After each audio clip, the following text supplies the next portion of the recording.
Foi antes mesmo dos nazistas na Alemanha. O Brasil já tinha campos de concentração onde mais de 73 mil pessoas foram aprisionadas. Os nordestinos, vítimas da seca, da fome, das doenças, eram isolados nos chamados currais do governo, construídos em 1915 e em 1932 no Ceará.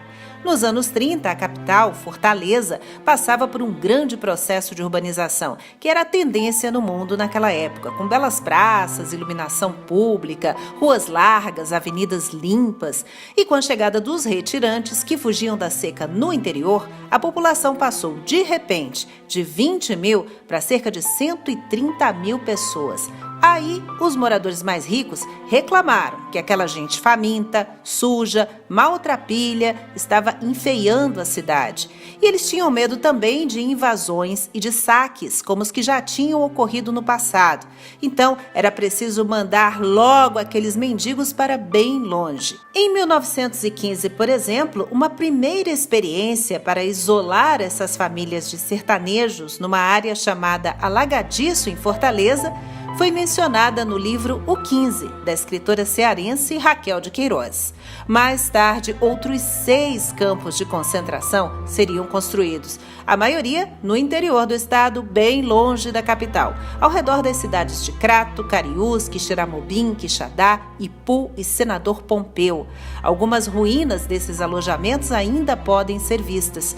As condições eram desumanas. As epidemias como cólera se espalhavam rapidamente entre os retirantes amontoados, cercados e vigiados por soldados sem permissão para sair. Eles eram vestidos com panos de saco, alimentados uma vez por dia com ração à base de carne seca, farinha e rapadura, porque a carne de primeira mesmo era desviada, roubada e vendida antes de chegar até eles. As denúncias eram contra os encarregados, as lideranças políticas da região.